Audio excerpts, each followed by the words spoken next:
మటుకు నేను భావిస్తున్నాను. Okay sir, RS Praveen Kumar గారు బీఆర్ఎస్తో పొత్తు, దీన్ని ఎలా చూడాలి? దీన్ని ఎలా చూడాలి? రాజకీయాల్లో వచ్చిన మార్పులాగా చూడాలి. ఇంకోటి, కేసీఆర్ యొక్క BRS come federal front come జాతీయ పాత్ర కమ్ దాన్ని పునరుద్ధరణగా కూడా మీరు చూడొచ్చు. బీఆర్ఎస్ పార్టీ కేసీఆర్ ఒక నాయకుడితో చర్చలు జరపడం ఇదే మొదటిసారి. ఓకే, మునుగోడులో కమ్యూనిస్టుల మద్దతు తీసుకోవడం మినహాయిస్తే ఆయన ఏనాడు ఏ పార్టీతో పొత్తులు చర్చ జరపలేదు. సో బీఆర్ఎస్ పార్టీ పొత్తులు 17 ఏళ్లలో పొత్తు పెట్టుకున్న సందర్భం కూడా ఇదే. మూడోది ఏంటంటే, కాంగ్రెస్ బీజేపీ రెండు ఒకటే, రెండు సమదూరమే. ఈ రెండు కాకుండా మనం కొత్త కూటమి తీసుకొని రావాలి అన్న కేసీఆర్ సిద్ధాంతానికి ఆచరణ రూపంలాగా మనం దీన్ని తీసుకోవచ్చు. మాయావతి కూడా అంతే. బీహార్లో, ఉత్తరప్రదేశ్లో అఖిలేష్ ఇటు ఉన్నాడు, ఇండియాతో ఉన్నాడు, కాంగ్రెస్తో పొత్తు కుదుర్చుకున్నాడు. కానీ మాయావతి గారు మటుకు రెండు ఒకటేనా, ఆమె సమదూరంలో ఉన్నారు. కేసీఆర్ నిన్న మాయావతితో కూడా మాట్లాడతానను చెప్తూ ఉన్నారు. అందుకని మరొకసారి ఆయన తన ఫెడరల్ ఫ్రంట్ ఆలోచన కొంచెం ప్రాణం పోసి, అంటే ఇప్పుడు ముఖ్యమంత్రి కాదు కాబట్టి అంత లేదు, కానీ ఇన్ ప్రిన్సిపల్ సూత్రప్రాయంగా ఆయన చేయడం ఒకటి. ఇంకోటి, దళితులు కొంత వస్తారు. ఓకే, దళితులు సోషల్ కాంపోజిషన్లో ఎంత యాడ్ అవుతారు.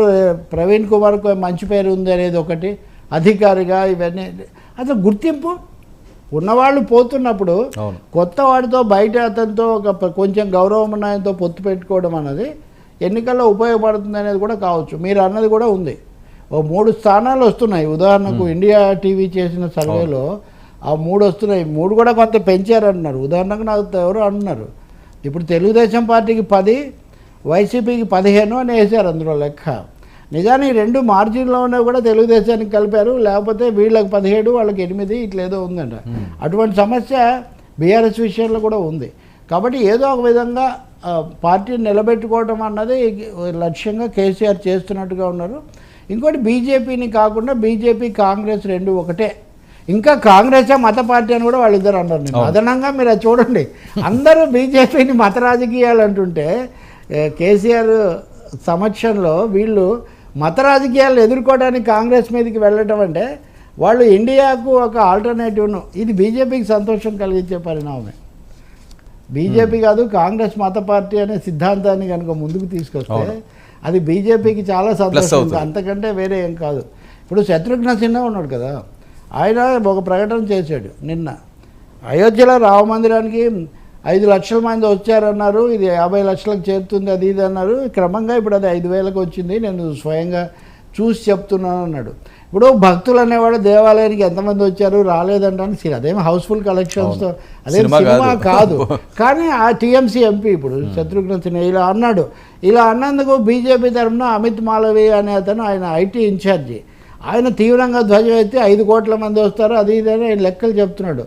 అంటే ఈ మత కోణం, ఈ రాముడు దేవుడు ఈ విషయాలన్నీ సైడ్ లైన్స్లో చాలా తీవ్రంగా నడుస్తున్నాయి. యాదాద్రి పేరు యాదగిరిగుట్టగా మళ్ళీ ఎందుకు మార్చారు? యాదాద్రి కేసీఆర్స్ విజన్, పెద్ద క్రియేషన్ అనుకున్నారు. కానీ అప్పుడు కూడా తెలంగాణ భావనతో ముడిపడి ఉన్న యాదగిరిగుట్ట పేరును ఆ చిన్నజీయ స్వామి గారు చెప్పారని యాదాద్రి, వేదాద్రి ఇట్లాంటివి కొన్ని ఉన్నాయి కదా. అవును, ఈ పద్ధతిలో మార్చడం బాగాలేదని ఒక ఫీలింగ్ ఉంది, దాన్ని ఇప్పుడు మార్చారు. అంటే నేను ఇవన్నీ ఎందుకు చెప్తున్నా అంటే, మతాలు దేవుళ్ళు ఈ అంశాలను కూడా క్రమంగా పెంచుతున్నారు.